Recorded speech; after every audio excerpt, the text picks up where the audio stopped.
right, welcome students to the SJSU Career Center Employer Insights with Hayward Unified School District. My name is Edlyn Hernandez, and let me go ahead and go to the next slide. Welcome. So our host for today is myself, Edlyn Hernandez. I'm an employer engagement specialist with the San Jose State Career Center, and I'll hand it over to Christine. Good afternoon, everyone. My name is Christine Bautista. I'm a career counselor, and I am actually the liaison to the College of Education and College of Social Sciences. So welcome. Wonderful. And today's guest, everyone, is Aurora L. Sweet. She's the Director of Certified Personnel of Human Resources at Hayward Unified School District. Hi, everybody. Hi, Aurora. Thanks. Hi. Let's go ahead and go on to our first insights, our questions.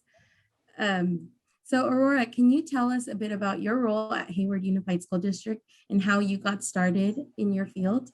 Definitely. Well, first of all, thank you all for having me here. I'm really excited to be talking to you all today and to share a little bit about Hayward and just to get to know you better. So my role currently in Hayward Unified, I am the Director of Certificated Personnel. Basically, I represent half of the district in terms of all certificated employees. So teachers, psychologists, OTs, principals, nurses, anybody who needs to have a certification to do their role in the district falls on my side of the house. But I'm also here on behalf of our larger HR department in our district to speak both about certificated and classified opportunities in Hayward and how to land that job that you want in a school district. So I know that's the focus today. I started in education about 25 years ago. I was an undergraduate, got my teaching credential, and went straight into teaching. I taught art, K-12. I was a substitute. I was an instructional assistant. I became an assistant principal, a principal, and a director, and a director again. I've been across the country in Illinois and Virginia and Missouri and California. So I've really sort of seen education across the country, done pretty much everything in a school district or in a school that you could have as a job I've done. And I hope to be able to share some of my insight as a hiring manager with you all. Wonderful. Thank you so much, Aurora, for the great backstory, and it's a pleasure having you here. So let's go ahead and go to our next question. So many students worry about finding internships and jobs in the economy and the environment. What are your top tips for job internship search during these challenging times? I saw this question. It's such a good question, and I'm going to start by saying I don't have all the answers, and it is a challenging situation. I think, we're all sort of reeling as we come up on our year anniversary with the, the global shutdown. So I thought about this question and wanted to give you guys some practical steps. So I think, first of all, coming to something like this is a great step. Going to job fairs. I know you guys, there's a job fair coming up on the 16th, and Hayward we will be there. So come and visit us at our booth. Sign up on, I think it's Handshake. I think you guys are doing Handshake or Remo or something. Yeah, it's directly through Handshake. I can definitely vouch for that. Sign up on Handshake. Handshake is a great resource, not to plug another, company, but Handshake is a great resource for connecting with companies and seeing postings. And network, reach out to people who in the field that you're pursuing. Don't be afraid to reach out, send an email to somebody, say, hey, tell me more, or have a friend of a friend introduce you.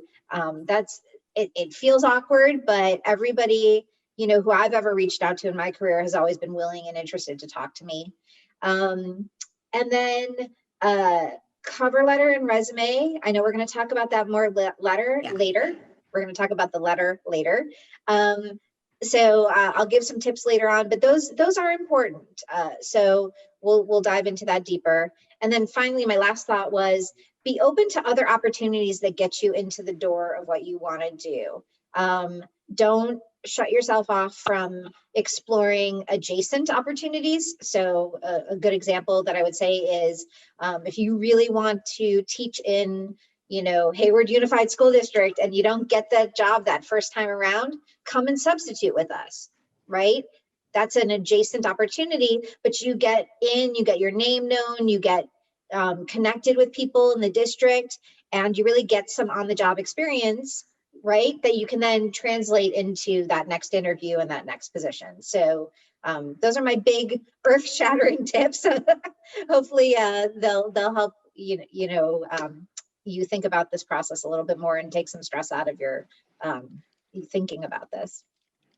Yeah, so definitely get on Handshake, like Aurora mentioned. It's a great resource for students. And moving on to the next question, Aurora, can you explain what to expect in a socially distanced role with Hayward Unified School District? So socially distant education it has been evolving since March 13th of last year. Currently, we are doing remote or distance learning with our students. But we, as you know, California is beginning to come into the red tier and restrictions are beginning to be lifted.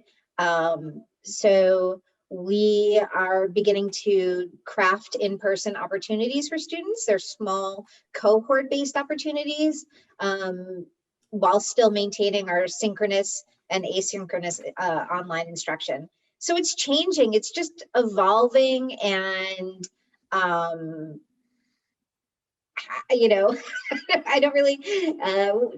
really have a good ability to say it's always going to be this, because it's changed in the last month what we're doing. It is our expectation that we're returning to in person for the next school year. Who knows what our learnings from this experience, how those learnings might impact where we're going with education in the upcoming year, but definitely the goal is to return to in-person and to see our students, because really it's all about the kids. We want to make our connections strong with the kids and help them. Definitely. Yep. Yeah, honestly, onward and forward. This is an ever-changing environment, and it's not like we've all been through a pandemic before. This is very new to everybody, and as well as our students know, this definitely are challenging times, and Zoom fatigue, definitely a thing, but we're all so happy to have you here, and we can go ahead and move on to the next question. Great. All right, Aurora, what are your top resume tips and cover letters, and are cover letters still relevant? Okay, so I feel, and this is again, my own personal opinion, having been a hiring manager for several years now, probably well on 15 years now. I think a cover letter is still very relevant. For me, your resume should be short, succinct, professional, clean. It should list your experiences. Don't inflate anything, right? As a hiring manager, I know what it means to be a substitute. I know what it means to be a camp counselor. I know what, or a teacher assistant. Whatever you put in there is relevant and it's important, but don't exaggerate your experience, obviously. So your resume is going to be that record, right? That historical accounting of what experiences you've had. And then your cover letter is how you draw me in. When I read cover letters, I don't want you to repeat what's in your resume. I want you to hook me into what makes you special. So somebody just threw in the question about how short. I would say no more than 2 pages if you're transitioning from another career. If you have relevant experience, and transferable skills, you want to be able to highlight those. If you're transferring from another career, you may want to do a skills-based resume instead of an experience-based resume. There are lots of different types of resumes out there, and you can Google them and go on LinkedIn and see all those resume resources. So I would say no more than 2 pages, and keep your cover letter. Use your cover letter as a way to draw me in and highlight those transferable skills. Highlight those experiences that maybe aren't in the resume. If you have a gap in your experience, you want to explain that. That would be useful information for me to not leave me guessing. But also don't divulge too much personal information. If there's something really special and personal that happened, you know, you may not want to divulge that. I'm looking at my notes. Yeah, keep your resume and your cover letter simple, and your cover letter should absolutely not be more than a page, in my opinion. I don't know if we're having some questions about that. Those are great tips, Aurora, for resume and cover letter. But you know, the Career Center does have some great resources for students. Christine Bautista, my colleague, has popped in a helpful link for students to go ahead and visit our resume and cover letter guide that kind of gives you the insight on what are the trends that go on with resumes and cover letters. And you're totally right. You know, it shouldn't be more than a page long. And I'm going to go ahead and pass it over to Christine so she can go ahead and read the next question. Christine? Yes, so students know networking is important, but they're not sure how to do it well. Please give us your advice on how to best network in a virtual environment. So we've talked about this a little bit already, and I'll just say, you know, don't be shy about reaching out with a direct email to somebody. The worst thing that's going to happen is they're not going to answer, right? If you have friends or acquaintances or, you know, some kind of connection, have that person do an introduction for you, connect you with somebody who can help you learn more about different roles. Come to these things, come to the career fair, set up, you know, when you get that, like when you come to the career fair and you meet with us for Hayward, we send you a follow-up email. We send out a interest form and you fill that out, and then we're going to connect with you and say, if you have any questions, let us know. Reach out, ask questions. I'm looking at my notes. Just explore the different platforms. Handshake, LinkedIn. More and more people, I think, are using LinkedIn for education purposes. Network through, you know, do your research on the school district's websites, read those well, explore down to the micro level, get to know the schools that you're specifically looking at. You know, if you're secondary, look at those secondary schools websites, and just don't be shy about reaching out. I think that's the biggest takeaway that I have from my experiences with networking, is that somebody who's in the role you want is going to be really happy to talk about their job. I love talking about teaching. I love talking about my work. So I'm happy to share that with somebody else. So reach out, don't be shy. Okay, so thank you for that tip. I hope our students here will make it a point to join the fair next week, and Hayward will be there, and maybe you can connect with, you know, their representatives. So can you tell us more about getting a job in public education, from student teaching observations, alternative pathways to credentialing, substitute teaching, and securing a career as a teacher? So it's a mouthful of possibilities. So please let us know. Let me tackle that one piece at a time. If you are interested in doing your hours, your observation or your student teaching hours with us, all we would need is an agreement with your university, and I think we already have one. And then you would have your coordinator, your advisor reach out to us, reach out to me, and we would set that up. We are able to connect student teachers with their desired grade level or their desired program. Let's say you're bilingual or you're special ed, credential. We can connect you with those with an appropriate mentor, and you get to do your time. And right now, you know, it's a cool opportunity because you can do it remotely, and so you'll get that extra experience of being able to do this kind of, you know, e-learning, if you will.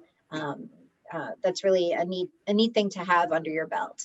So substitute teaching, it's very easy to come and join us as a substitute teacher in Hayward. We pay $185 a day. We're one of the highest paying in the area, so that's great. And it's a work on your own kind of schedule, right?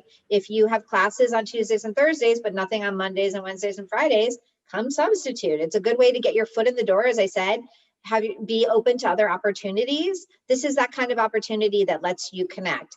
We hire our substitutes through EdJoin. So you'll just go on EdJoin, go to Hayward Unified, and you'll find the substitute teacher pool, and you'll apply. We can help you get your substitute teaching credential.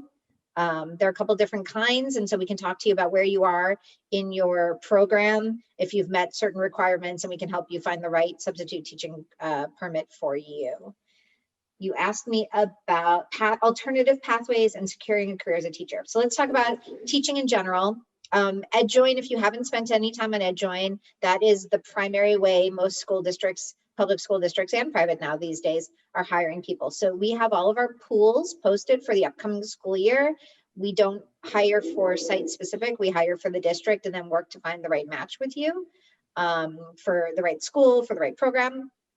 So we actually are we do interview fairs basically at this time of the year, and then it will roll into more specific site interviews with the principal of the site that you're looking at.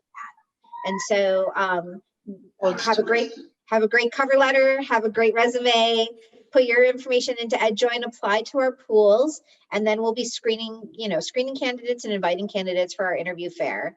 I can tell you as a little insider hint, if you spend some time with me at the career fair, I tend to invite you to my interview days. So that's a little plug to come and visit me at the career fair. That's and a great inside tip. Yeah, just a little secret. And then alternative pathways. So I'm seeing a lot of, what people are studying, and not everybody is in a credential program right now or pursuing a credential at the moment, and that's fine. And I am grateful to the state of California because they've really opened up some alternative pathways for teachers that let us look at people who have not finished a credentialing program or who have not entered a program yet. So we have some alternative waivers and permits that we can explore with you if you want to spend some time in the classroom before you make the full commitment to a credentialing program. We know that those programs can be expensive and can be time consuming. And so before you are, 100% sure that you want to be a teacher, we can certainly explore those opportunities with you. The primary thing that we would need to do to know if you're eligible for one of those permits or waivers is to do a transcript review. And my credential techs would be happy to do transcript reviews with candidates. You don't have to be an employee or somebody who we've offered a position to. We'll review your transcript and see what you are eligible for to see if you can then go ahead and apply for one of our positions. So those are some alternative, you may have heard them, they're like PIPs and STIPs and waivers. And so there are some alternatives that we can explore with you. I think I answered the whole question. Yes, I think you did. And there were 2 follow-up questions from the chat that I want to make sure we ask. Sure. So one is like, how important is volunteer experience in getting a job in education? So I'll let you answer that, and then I'll ask the other follow-up question. Okay, so you can certainly volunteer. I think right now, in particular in this environment, it's very hard to volunteer in education. I don't think I see the question is that they're already busy with student teaching. Student teaching is a much more, if I don't rate things, but, volunteering compared to student teaching, I would rate student teaching as a more valuable experience with more transferable skills and responsibilities. So students stay focused on student teaching. If you have an interest in exploring how to get into a school setting and you want to build up your resume, do school-like activities, camp counselor or tutor or after school program people. Paraprofessionals, becoming an aide in a classroom, especially a paraprofessional, is a great way to be in a classroom without the full responsibility of being a teacher. You have other responsibilities, but you don't have the teacher workload. So those are some ways that I would think about getting into education as well. Yeah, thank you for sharing ideas on how basically to get transferable skills, right? So the other question is, what positions are offered at HUSD for people who just graduated with a BA, for example? For example, I'm interested in being a high school counselor at HUSD.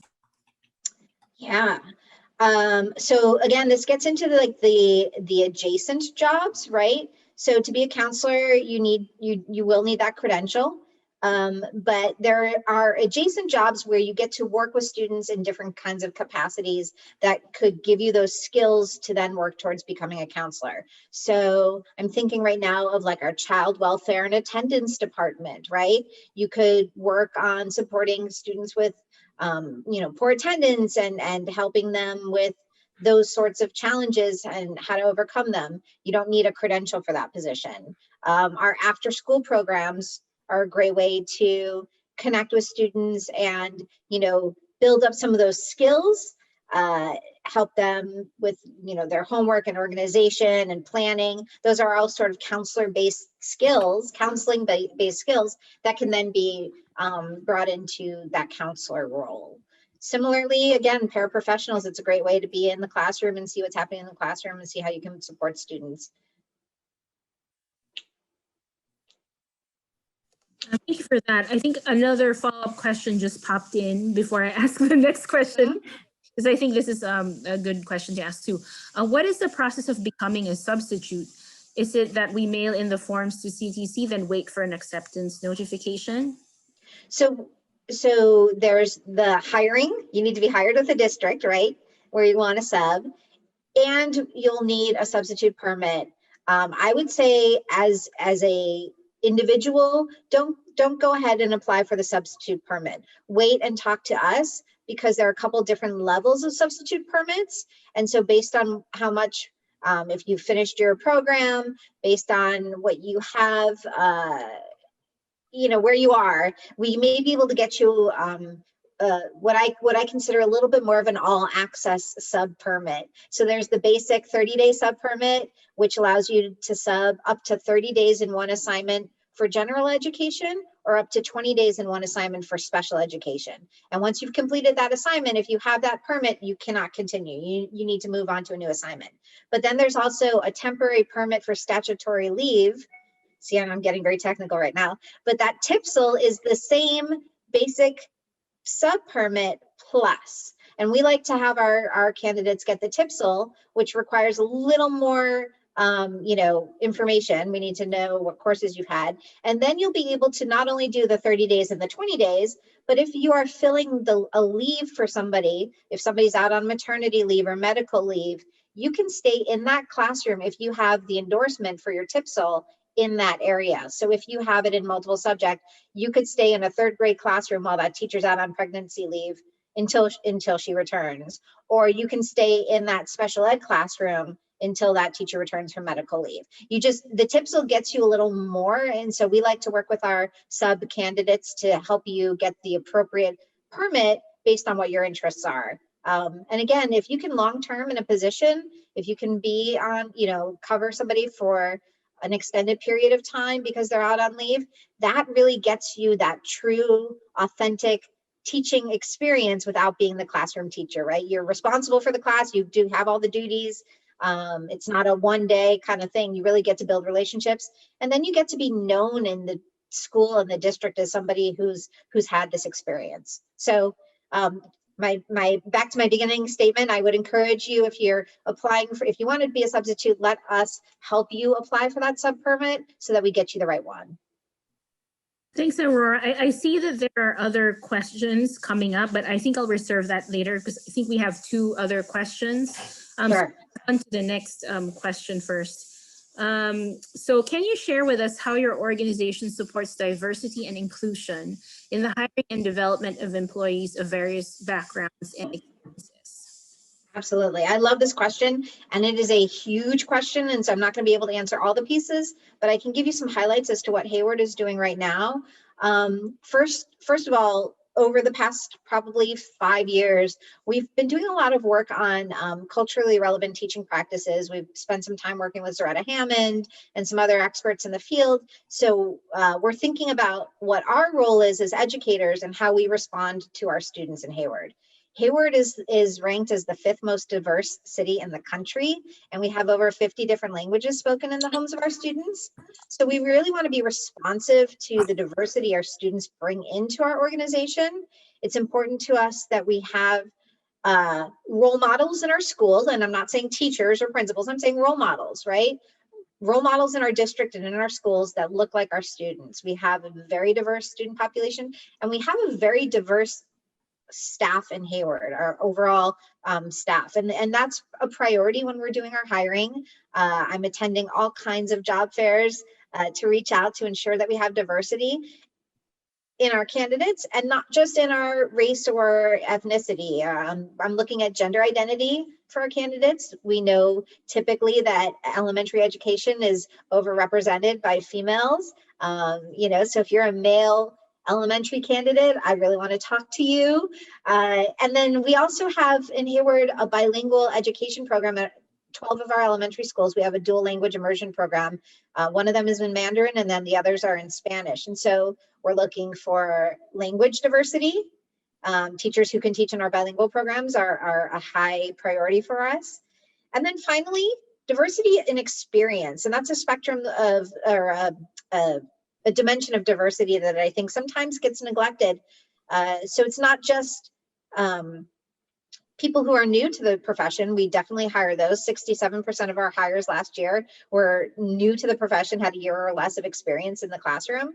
But we also hire, the flip side of that statistic is, almost 40% of our new hires last year came with experience. And I'm not saying teaching experience, I'm saying experience, because you bring something to the classroom. Your experience is an important dimension of diversity. So we're looking at all of those components in our candidates. And then finally, when, with all the current events this year, actually starting last year, Hayward has adopted an anti-bias, anti-racist policy. And we've gone very deep into some anti-bias, anti-racist training this year. And that's been really powerful work for our entire staff. So everybody in the district is getting that ongoing training this year. So just covered a couple things. I know there's a lot more we could talk about, but those are some key points I wanted to share. Yeah, thank you for sharing that. That sounds like a lot of exciting initiatives in relation to diversity and inclusion. So I think this is our last prepared question, and then we can go back to some of the questions that our students have raised. So the question is, we get many questions about how to best navigate the interview process. Can you share tips for successful interviewing? I love having this opportunity. I'm like the unsolicited motherly advice expert right here in interviewing. So here are some of my biggest hints and tips for you. Be prepared, do your research, know what kind of district you're interviewing in, what kind of school, if you know the school you're interviewing in, but don't be so prepared that you're putting the interviewers off, right? You don't want to challenge them and say, I've noticed that you have a significant gap in, achievement between these subgroups. Can you tell me why that's happening and why these students of, this group are failing in higher rates? Like, you don't want to ask that kind of question, right? But you want to know that you're coming into that kind of an setting so that you can be responsive and highlight what skills you have. Let's say you've tutored students in a certain subgroup with a lot of success, or you've done your student teaching in a school that's similar to the one that you're interviewing with. You want to do your research so that you can bring your experiences and connect them to what the hiring manager is looking for. That leads me to my next point of have specific examples. When you're interviewing, you want to tell a story, share an anecdote, have an example that hooks into the question that is being asked. So listen carefully to the question and have a couple, sort of prepared examples, if you even want to go that far, of saying, okay, when I did this project, this is a good one to talk about when the question is about assessment, right? Or when the question is about discipline, I can talk about how I build class norms and set expectations for behavior, or how we use PBIS in the classroom, right? Like, you want to have these sort of ready to go anecdotes so that you can really ground your response in something real and tangible for the interviewer to hold on to. I would say it's difficult for somebody as somebody who's interviewed thousands of people now over the years. It's difficult to listen to an answer that is vague and theoretical. So you really want to ground your answer in an example. Don't divulge students' names, but really make it as real as possible, as real as tangible as possible too. And then limit your distractions during your interview. So if you're doing a virtual interview like this, make sure you have a clean background behind you. Make sure your phone isn't ringing. Whatever you need to do to get yourself in the right environment. If it's an in-person interview, similarly, limit your distractions. If you are wearing a jacket that is too tight because you want to look professional, then I would say maybe don't wear the jacket because you're going to be distracted and pulling on the jacket the whole interview. And I have sat in interviews and been, as the interviewer, been so distracted by other people's distractions that I don't even remember the candidate. And I'll tell a funny story. I had here's my example to make my point. I had a person interviewing with me, and she had bright yellow nail polish on. And she herself was so distracted by the bright yellow nail polish, she kept apologizing for it and covering her hands and playing with her fingers to the point where she could barely answer my questions. So not only did she distract herself, she distracted me. And obviously all I remember is the yellow nail polish and not who the candidate was. I didn't end up hiring her. So limit your distractions, set yourself up for success. Have a notepad with you if you want, to make sure that you capture the key components of the question if they don't have the questions written down in front of you, or if you're doing something like this virtually, you want to jot yourself some notes so that you can come back and say, did I hit this point? Did I hit this point? Did I hit this point? So that you're ready and you can give them your examples and really nail those questions. Those are my big hints. Thank you for those tips, Aurora. I mean, you already talked a little bit about, virtual, like interviewing in general, and then a little bit about virtual interviewing, but was there anything else that you wanted to add in terms of tips to prepare for virtual interviewing?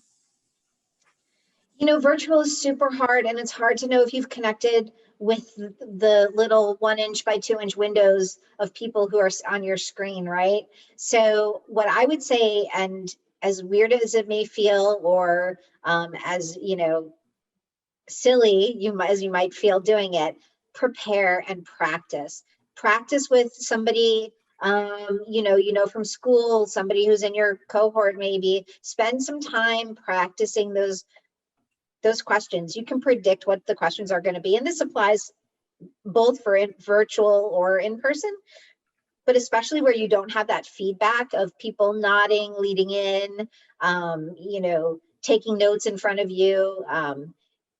You really want to make sure you're making a connection virtually. And so practice making sure you can answer your questions succinctly as well. And go through those scenarios. Think about what kind of questions you're going to get. You're going to get an assessment question. You're going to get a classroom management discipline question. If you're interviewing for teaching positions, you can kind of imagine what those questions are going to be. So have some thoughts ready and practice. You're going to typically have, for example, in Hayward, my interviews are no more than 25 minutes, usually more along the lines of 20 minutes, and you're going to have 8 to 10 questions. So I would say you need to practice budgeting your time as well. That's about 2 minutes max for your answer. So figure out how to answer succinctly, make your point with your example, and then be ready to move on to your next question. Thank you for those tips. So there's another question here. Could you give more information on the extended TIPL as a 30-day now? Oh yeah, the TPSL, temporary permit for statutory leave. I certainly can. What I would say is it gives you all the benefits of the 30-day sub permit, but it also allows you to stay longer in that in that leave if the person is out for a leave. And so what we have to do is we have to review your transcripts to determine what content areas you can earn your TPSL in. So, typically people who have a liberal arts background could, hypothetically, based on the transcript review, could hypothetically get a multiple subject TPSL, right? And so that would allow you to do long-term leaves at the elementary level. Usually we are also able to get that special ed one too. So you'll get the multiple subject and the special ed TPSL. Let's say you're a math major, you're likely going to have enough coursework to get the math and then usually special ed too. So it's just a matter of reviewing your transcript, looking at the criteria for each of the I want to call them endorsements or categories for the TPSL, and seeing what we can apply for. Hope that answered the question. Great. Thank you so much, Aurora, for answering those burning questions that students have. We can go ahead and move on to the next slide. Job openings for 2021-2022 school year. I'll hand this off to you, Aurora. Yeah, so Hayward is a big district. We have over 20,000 students in our district. 21 of those, 21 of our schools are elementary. Hayward is a infant to adult district, I like to say. So we have a robust pre-K program that starts with our infant learners. We have about 700 students in our pre-K program. It's pretty cool. All the way up through our adult school. So I obviously couldn't list all of them. What I wanted to highlight is we are hard to hire areas for certificated positions, our bilingual teachers, our special education teachers, math and science tend to be hard to hire areas as well. So if you have your phone and you're interested in a certificated position, go ahead and hold your camera up to that QR code. It'll take you directly into EdJoin to all of our certificated postings, and you can see what's there.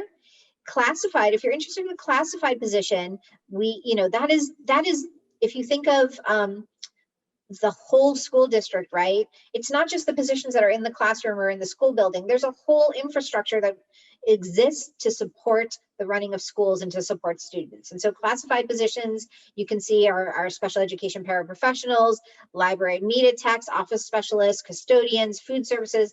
Those are also opportunities, as I said, and also classroom adjacent opportunities to get into a school district.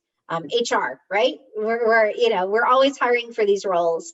Hayward is special in that we are a merit-based district. So for classified employees, there's a little bit more of a specific process that is outlined in our merit rules for positions. And so you'll have to sit for tests for these positions, and then you have to sit in front of a panel. So it's a little bit of a different process for classified, but you can snap that QR code and it'll take you to government jobs, and you can see our Hayward opportunities there. I'll just put another little shameless plug in and say that we are very committed to our employees, and we value our employees, and we show that value and our commitment to our employees through our compensation. So Hayward does have some pretty good compensation rates in comparison to the other districts in our county, and we're proud of the ability to be able to compensate our employees well. So check it out. Awesome. Thank you so much, Aurora. I went ahead and I linked those just in case a student is viewing on their phone and they can't access the QR codes. I went ahead and I linked them in the chat. So if you guys have any questions or want to check out those positions, they're available to you there. Now we can go ahead and move on to the Q&A session portion of the event. Oh, and just to add, sorry, Edlin, just to interrupt for a second. Special substitutes would be certificated. So if you do click through to EdJoin, that's a certificated role. And so I don't know why I didn't put it on the list, but I just wanted to note that. Nice. Thank you so much, Aurora. We can go ahead and go to the Q&A session now. Now I'm going to hand it over to Claudia to see if anybody has any questions for Aurora, or students, if you would like to raise your hand, you can go ahead and use the raise your hand portion of the event and then we can unmute you to ask the questions. But for the most part, we can go ahead and go to the Q&A. Claudia, are there any unanswered questions? Yes, we have two that came in after Christine finished her looking at the chat. So one is, what does the interview and hiring process look like for occupational therapist?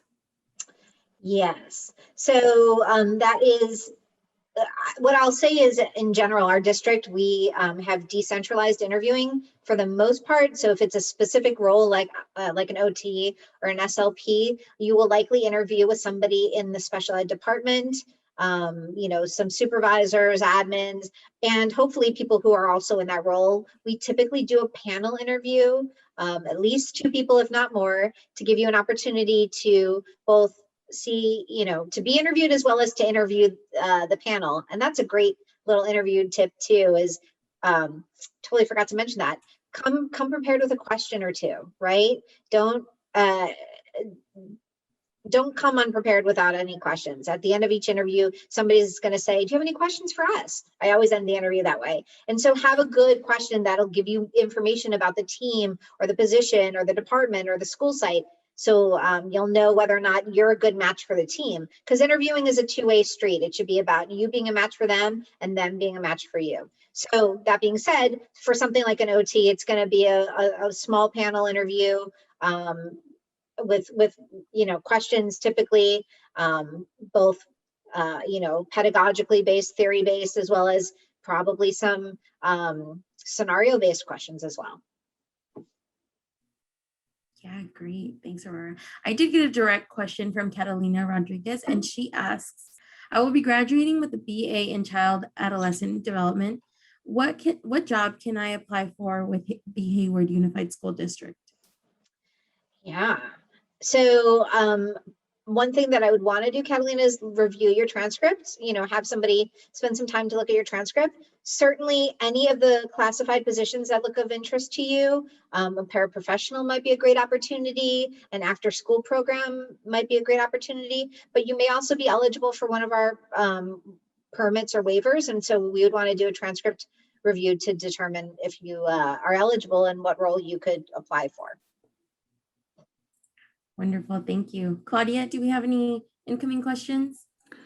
I have one. So it says, you mentioned questions for assessment and class management. Are there other essential questions for teacher interviews? Yeah, so every site is going to be a little bit different based on their flair. If you're interviewing at a bilingual school, they may ask you about your theories or experiences in working in bilingual education. You could anticipate certainly some kind of question about working with students from diverse backgrounds or trauma-informed backgrounds.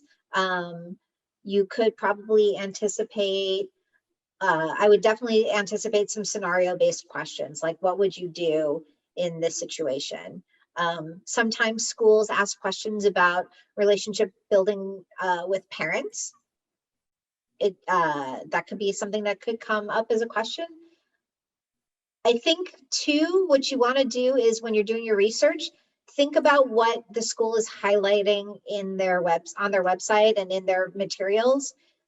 Because that may give you hints as to what kind of questions they're going to ask based on what are priorities. So as I said, our bilingual schools are going to ask you questions about bilingual education. We have a deaf and hard of hearing program in Hayward, which is a unique and regional program housed in our district.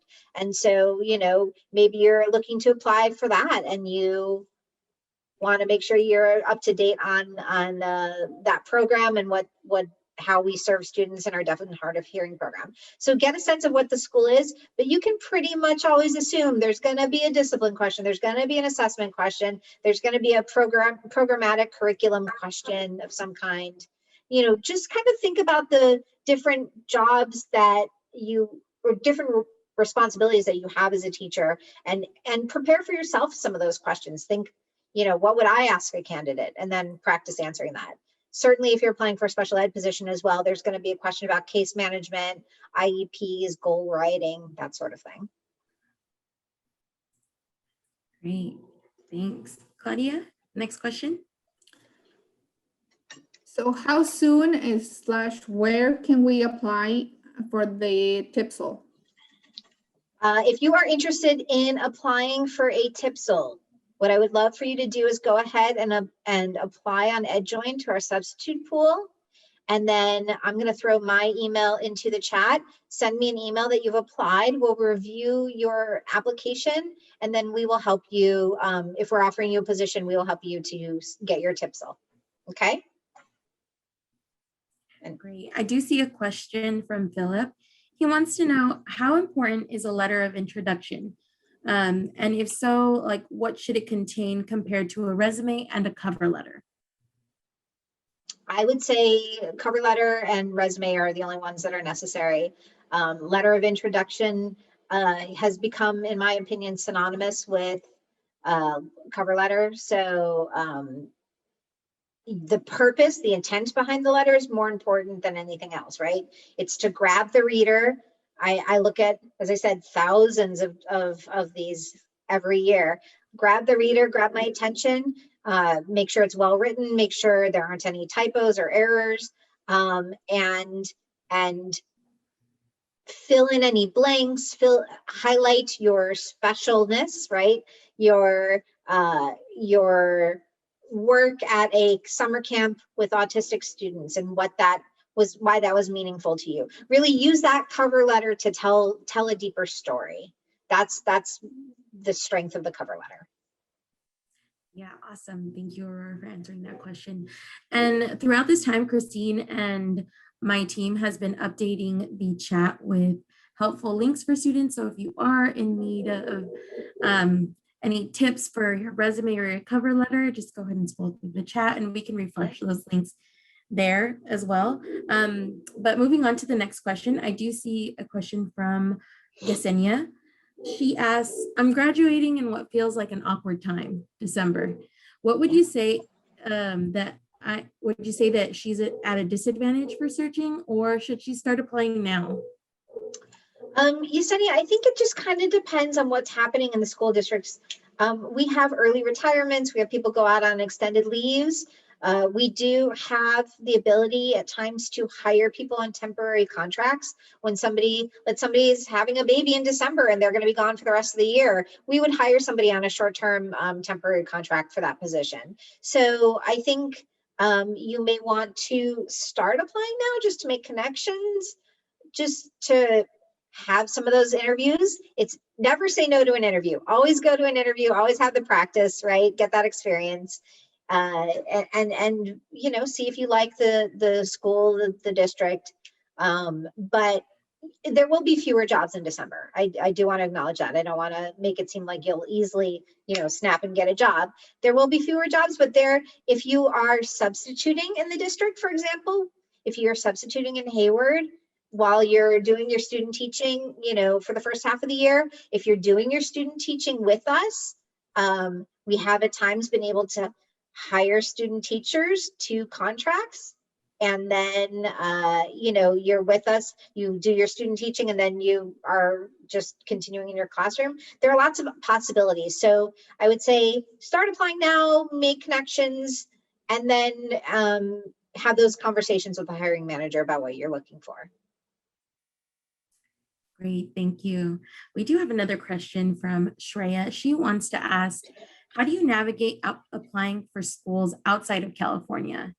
Do you apply through EdJoin as well? Or maybe you can give us some insight, Aurora, if you know any good tips for applying outside of California.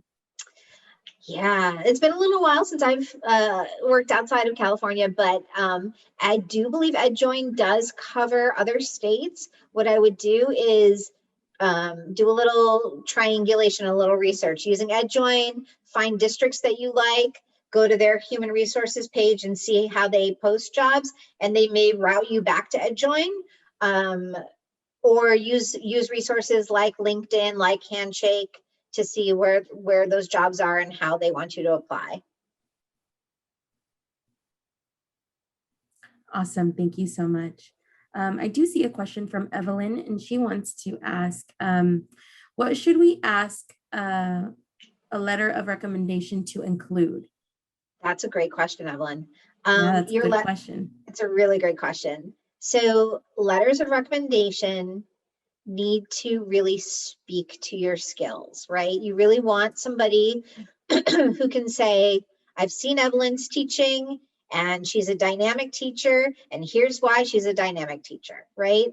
It's harder for people to write a letter who haven't had direct knowledge of your skills. Even if it's your advisor and they can only speak to your intellectual curiosity in classes, that's still valuable, right? They can write about that without having seen you teach. They can still say she's thoughtful, she is research-based, she opens challenges, or she faces challenges with a growth mindset, she's open-minded, so you can think about who you're asking to write these letters. And what I like to do when I need a letter is I say, hey person, I would love for you to write a letter. I know that you can really speak to XYZ, right? I know you can speak to my work on the enrollment committee, and I know you can speak to my work on recruitment and retention of employees, right? And so you can guide your person. That way, each letter of reference presents another facet of your skills. And that goes a long way. Letters that are vague are not as strong as letters that are specific and can really speak to your skills. Yeah, Sometimes I even give them bullet points. Yeah, that's important. Definitely important. I kind of lost the chat. Claudia, do we have any questions that have come up that have gone unanswered? We only have one last one that I see from the one that hasn't been answered. Is what are your thoughts of applicants bringing in teaching portfolios, a book or a binder of lesson plans or pictures of school activities they have done in the past at interviews? Yeah, that's a good question. And actually, I see right above it, there's another question about letters of rec. So let me address that real quick too. Yeah. Letters of rec for us need to be as current as possible. So you want them to be dated and signed, just for reasons that we don't want to be suspicious that maybe they're forged. Dated and signed, and that does happen.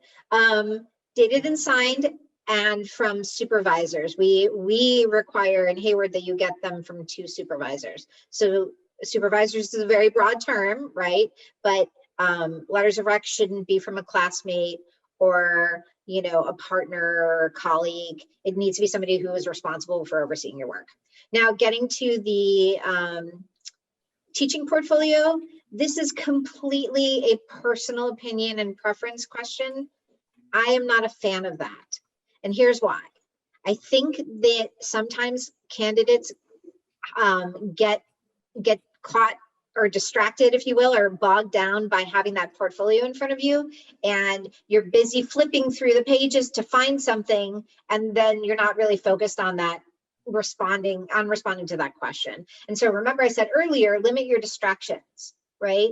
I think having a binder in front of you is a distraction, and it's a distraction to your interviewers, especially if you pass it around. That's another practice I see where the candidate will say, while I'm talking, let me pass around my portfolio. And I did this too. I've done it, back when I was interviewing for teaching positions. I think we're proud of our work and we want to showcase it. I think there are other ways to do it than in the interview, when an interviewer could be distracted and not listening to you because they're flipping through your portfolio. So I would say in your follow-up thank you email, which I would always encourage you to write, maybe link them to your LinkedIn profile or your professional website. Maybe you have a little video that you've made that showcases some things, and so you can link that in your thank you email, and I think that would be appropriate and would keep the interviewer connected to you and curious about you. Great, wonderful. Next question, Claudia. How many letters of recommendation should we have or prepare with? It never hurts to ask for more letters of rec. But I would say when you apply, determine which ones best respond to the position for which you are applying. So I like to have a bank, and I always have a bank, especially, let's say, I had a transition in an assistant superintendent a couple of years ago. When the previous one left, I made sure she wrote me a letter. So I had it in my file ready to go. So it never hurts to keep a folder, to keep a bank of them.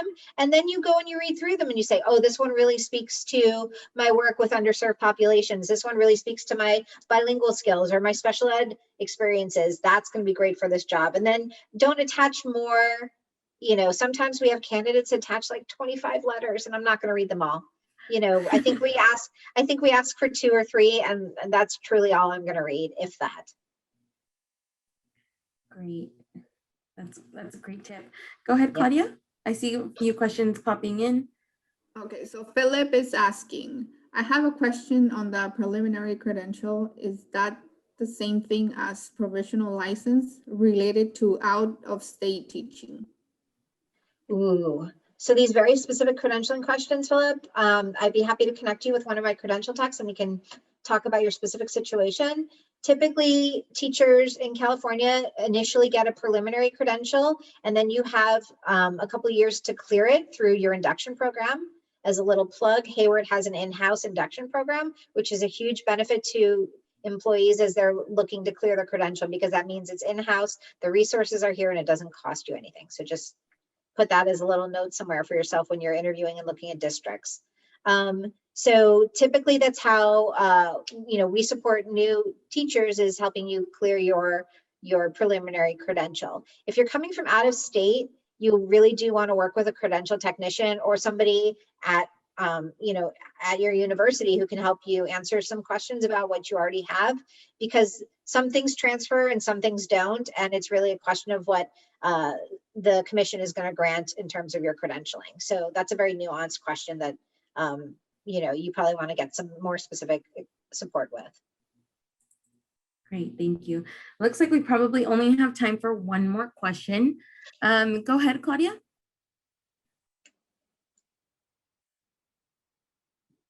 Oh, you're on mute, Claudia. Yes, I just realized that. Thank you. What do schools look for in teaching demo at teaching interviews? So more and more schools are asking you to do a sample lesson, to do a sample teaching, to teach in front of students.